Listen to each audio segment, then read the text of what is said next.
Hello everyone, we are going to learn how to write a formal letter in this class.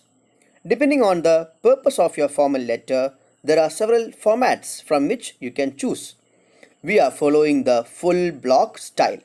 In a full block letter, every component of the letter is aligned to the left. Also, the first sentences of paragraphs are not indented. When it comes to writing a formal letter, you have two primary styles to choose from. The first, known as closed punctuation, requires the strict use of traditional punctuation marks.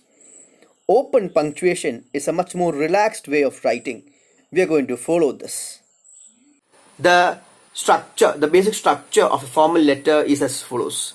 Now, all the lines should be aligned towards the left margin. Okay, you don't have to indent any part of the letter towards the right. Everything should be left aligned. The first information you put on a formal letter is your name.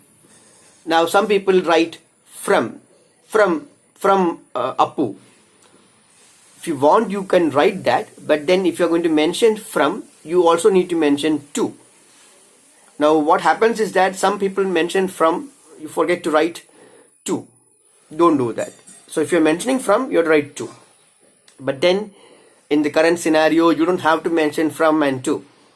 The first address that you mention on the letter is your address, sender's address. So that's understood. So you don't have to mention from over there. Okay.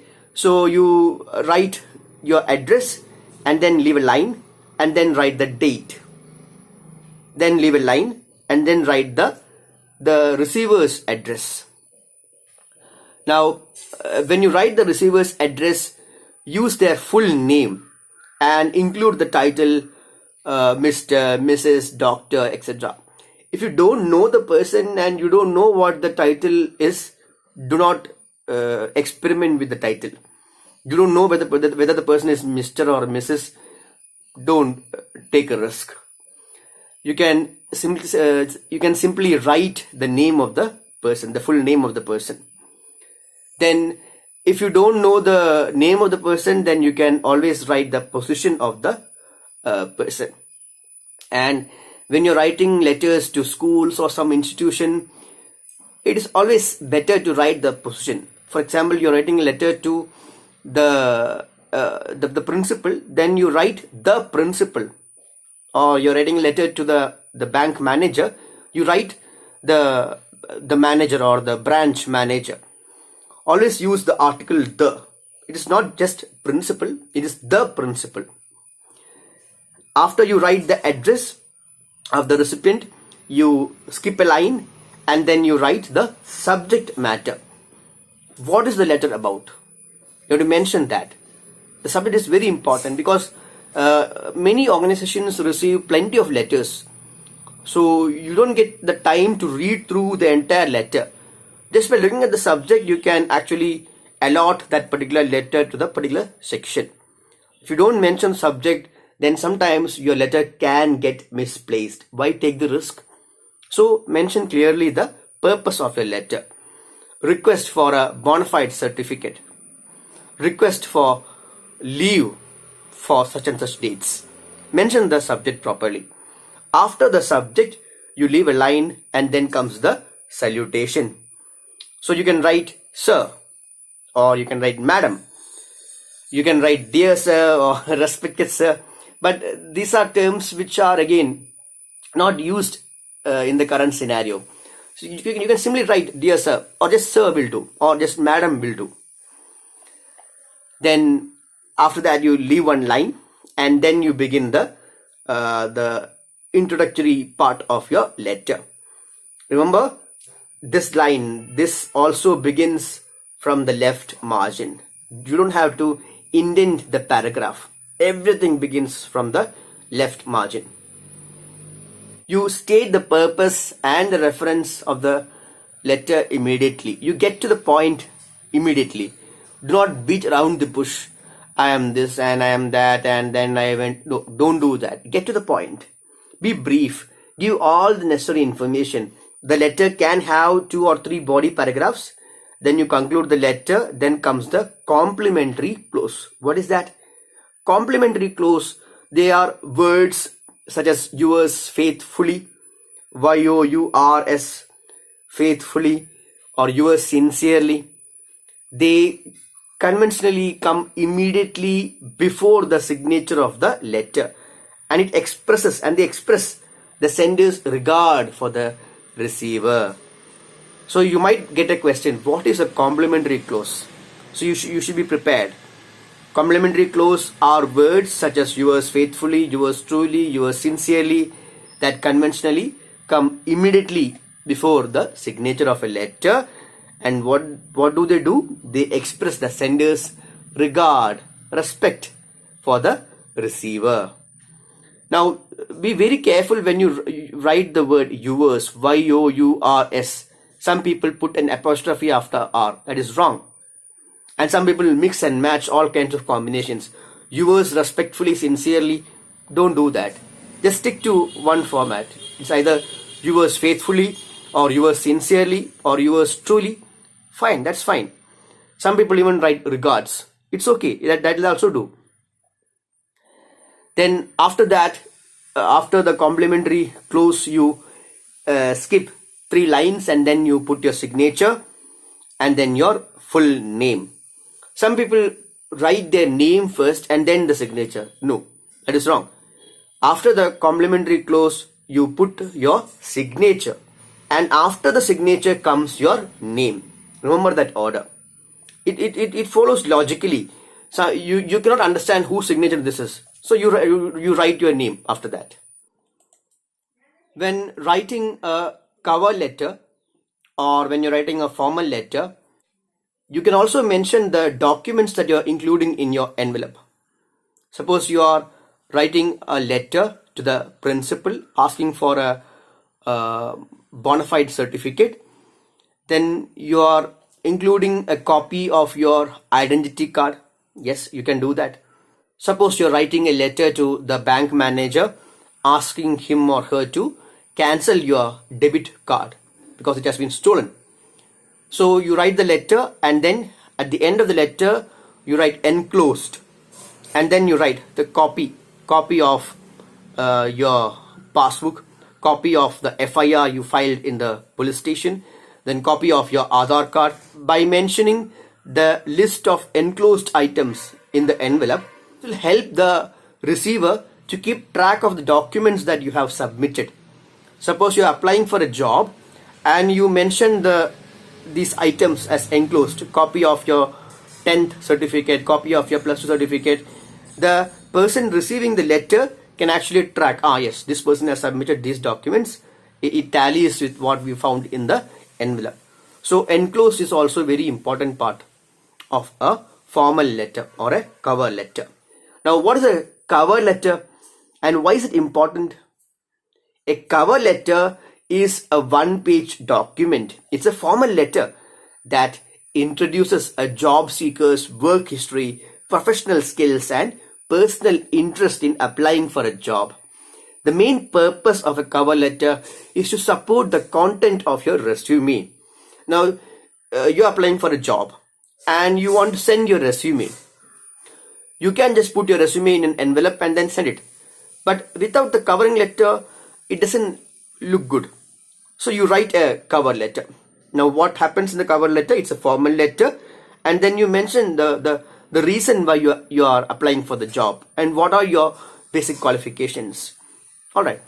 Now your resume focuses on your qualifications and achievements, and your cover letter expands on those achievements, showcases your personality, and explains why you are a good fit for the company. A cover letter is a one-page document that you submit as a part of your job application alongside your CV or your resume. It's a one-page document. You don't have to write a long essay about yourself. No. A cover letter is a precise, brief document. Its purpose is to introduce you and briefly summarize your professional background. On an average, your cover letter should be around 250 to 400 words long, not more. A good cover letter can spark the HR manager's interest and get them to read your resume. You might have written a wonderful resume, but then your cover letter will get that HR manager or the person reading those applications to read your resume. A bad cover letter, on the other hand, might mean that your application is going directly to the paper shredder. So to make sure this doesn't happen, it's essential to know how to write a convincing cover letter. Keep in mind that a cover letter is a supplement to your resume or your CV, not a replacement.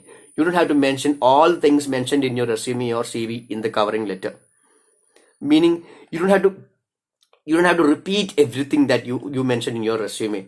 It must be a gist of what you have mentioned in your resume or your CV. All you have to do is follow a basic format. You write your contact information just like you do with a formal letter. Then you write the date. Then you write the address of the receiver, the manager, the principal. Then you write the subject, application for the post of teaching assistant, application for the post of accountant. Whatever the job description is, you mention that properly. Then you begin with the salutation, sir or madam. If you search the internet, you can get details about who is hiring. What is the name of the person who is hiring you, or who has issued the ad. If you get some kind of a person who is actually employing these people, then you can mention the name. If his name is John Kuriakos, then you write John Kuriakos. Okay, that is fine. But then if you're not sure, then it's always best to stick with sir or madam. So you write dear Jane Smith or John Kuriakos. After that, you write a clear, targeted opening paragraph. Start your cover letter with an informative, direct introduction by including the following details in the first 1 or 2 sentences. You have to write about your job position, the title of the advertised position. Why are you applying this? For what job are you applying? Then you have to mention the name of the company looking to hire. Then you have to mention how you discovered the opening. Did you see the advertisement in a newspaper or in some social media campaign? Whether you saw it on LinkedIn. So you have to mention that. Or were you recommended by a friend? Then you have to write the intention to apply, an enthusiastic announcement that you're applying for the open role. If your cover letter introduction has these 4 parts, it will be clear that you are a serious applicant who isn't simply sending a generic cover letter and hoping for a response. So these 4 points should be mentioned in your first paragraph. For example, my name is Jasmine George, and I am thrilled to apply for J&M Consulting's open marketing specialist position recently listed on LinkedIn. With 2+ years of experience writing content and handling AdWords bidding for Perfect CL Limited, I believe the combination of my experience, skill set, and hardworking personality make me an ideal fit for the role. Then comes the body paragraphs. They provide examples of your professional accomplishments, skills, and work experience. Write only the major points of your resume. Okay, don't write all the accomplishments that you have earned throughout your life. You can include bullet points in this section to highlight your greatest achievements. Using numbers to outline these achievements makes their significance more apparent to the hiring manager. So you use bullets and mention 2 or 3 main achievements. Example for a body paragraph or for experience.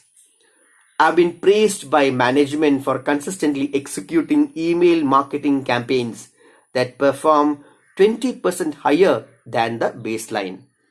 In 2019, I was awarded the Employee of the Year for my efforts. With my skill set, I'd be a strong asset at Westward Strategies. That's the company you're applying for, and significantly contribute to the team's success. Now, the body paragraph, achievements focused on experience. Now look at this paragraph. Duties at my previous company included making 60 cold calls a day to businesses and private individuals in order to solicit sales for goods and services. During my tenure, I implemented a new mobile strategy, reducing training expenses by 90% and increasing the close ratio by 10% on telephone sales within 3 months. So you're mentioning your work experience and the kind of job you did in your past firm. How did you contribute to that firm? So by presenting this fact, you are telling this employer that, yes, I have done this in my past company. You can expect this or even better from me for your firm. Now, what happens to a job seeker without much experience? If you lack professional experience, writing a cover letter can seem difficult. Fortunately, employers understand that many applicants, especially for entry-level positions like a graduate or a postgraduate, they don't have much experience. So don't worry about that. So instead, they will judge your cover letter based on other qualities such as your academic and other achievements. Do you have a degree? Have you been performing consistently in your school or in your college? Do you have a PhD or a master's degree? And what are your scores? So they look into this and prepare to answer these questions. Then you can write about extracurricular activities. Have you done any part-time work or been involved in some volunteering or student government, clubs, athletics, theater or other activities? Do you have some hobbies and interests related to the job? You can mention that in 1 or 2 lines, not more. Then you can write about self-motivation and goal setting. What are your short and long-term goals? What do you want to do with this company? And how does the job you're applying for fit in with them? Means you are asking for a job and you have a goal in mind. And how does this two combine? Or how will this both of them work together? You remember that any of the information you include should be relevant to the role. For instance, your theater club experience. You acted in some drama when you were studying. It shouldn't be brought up in your cover letter for an accounting job. It doesn't fit. But if you are going to apply for the role of a teacher in a school, this can work. The employer may also be evaluating your cover letter based on the quality of your writing. So it's even more important to take your time when writing an entry-level cover letter. And then you finish with a concise, direct closing paragraph. When writing your cover letter, closing, be polite, confident, and continue to sell yourself as the best candidate for the job. It's important to write your final paragraph as thoughtfully and strategically as the rest of your cover letter. So be sure to thank the hiring manager for reviewing your application. Then you summarize why you would be a good hire. Restate your excitement about the job opportunity and politely ask the reader to send you an invitation for an interview. An example would look like this. Thank you for spending time reviewing my application. So you have thanked the hiring manager. I deeply believe that my skills and qualifications make me an ideal candidate for the 5th grade science teacher position at Ironside Academy. So you say how your skills fit in with the goals of the institution. I am extremely motivated to join your school and look forward to discussing my candidacy in an interview. So you explain your skill set. You are highly motivated, and what do you expect? You expect for an opportunity to get an interview, to get there and talk to the people who are going to hire you. So you ask for an interview. Then you sign off. You write yours faithfully or yours sincerely. You can write regards or kind regards, best regards. It depends on what you want to communicate. And in any case, do not mix and match. Yours faithfully regards. No, that is wrong. And to wind up, you have to proofread. You have to read your cover letter properly. Read it loud so that you understand if there are any errors or some problem with the construction of sentences, and then you can work on it. Or even better would be to get it read by somebody else so that you get a different perspective. Always proofread. Editing is very important. Then we need to talk about writing an email, electronic mail. It is similar to a letter and is widely used in all but formal business situations. Email stands for electronic mail and it is commonly used now. What is the format for an email? An email should have a to address. You have to write the recipient's mail address. For your examination, you can write some name and then at then gmail.com. Okay, so all these parts must be there.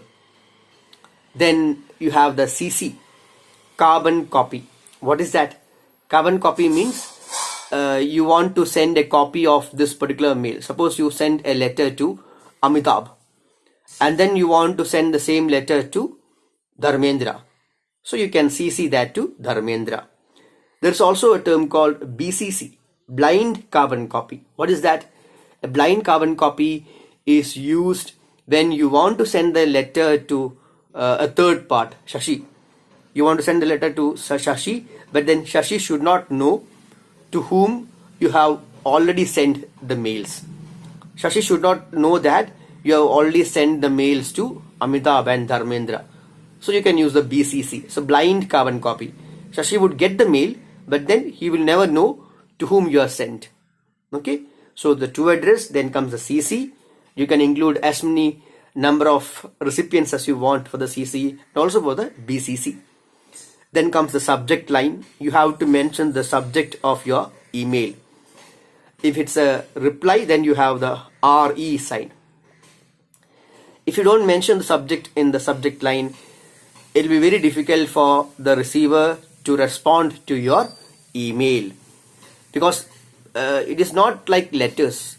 Some institutions will receive hundreds of emails. So in order to understand what the issue is, you need to mention clearly your name and the reason why you send the email.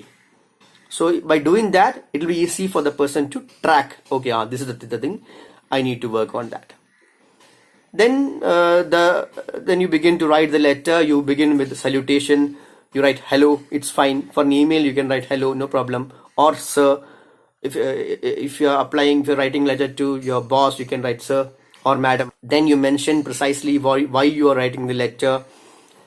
You write the main point, then you develop the points. If you want to add additional points, you can do that. Then you close. And then again, for email, you can write regards or thanks and regards. That's perfectly fine. Proofread your email and then you can send it. So for your exam, you might be asked to write the format for an email. So you can draw a box and mention all these points. Or maybe you'll be asked to write an email. So you mention the to address, CC, BCC, subject, and then after that you write the email. The next important point in this chapter is blogs. What's a blog? A blog is the short form of weblog. A blog is an online journal. Just like we have diaries, we used to write diaries. We record our personal experiences in our diaries. Nowadays, many people have stopped that because we have an online medium. So we write blogs.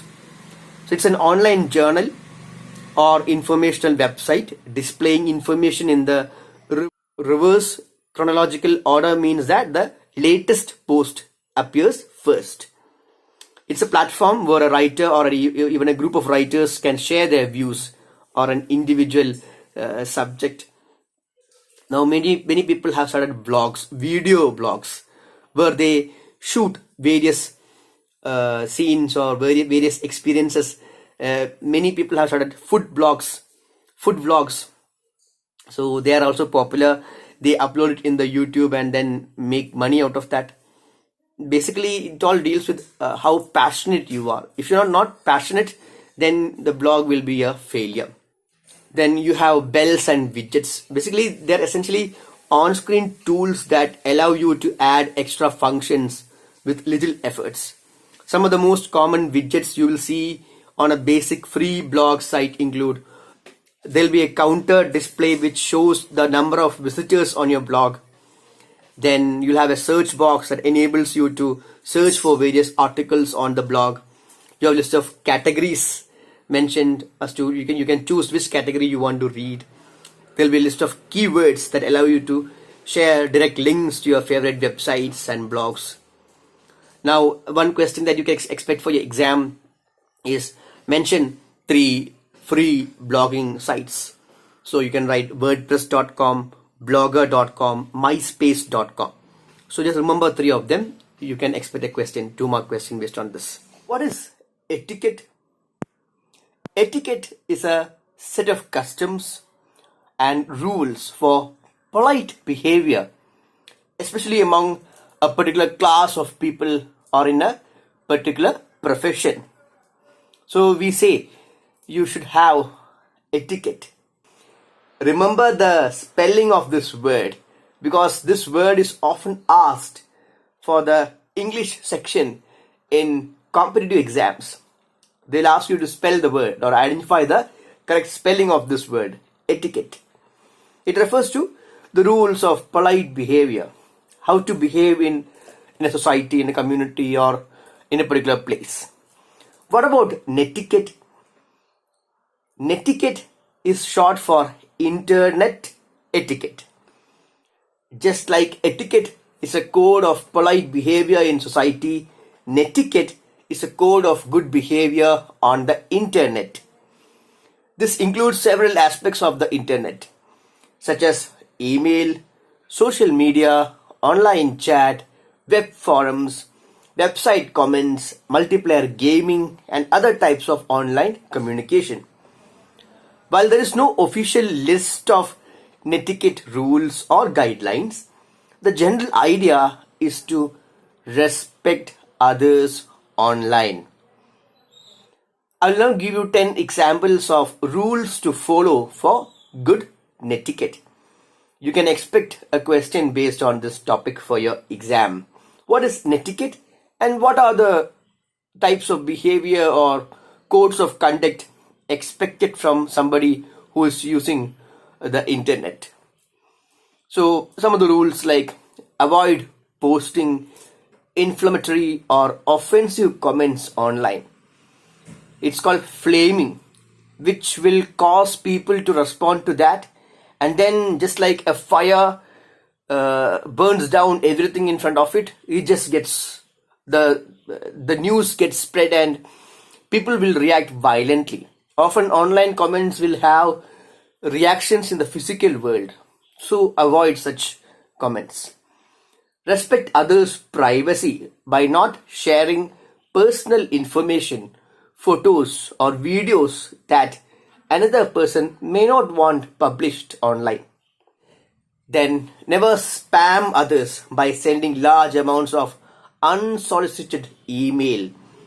So if somebody does not want a particular email to be sent, you keep on sending them about your product, about something you want to sell. You keep on sending spams. Don't do that. Show good sportsmanship when playing online games, whether you win or lose.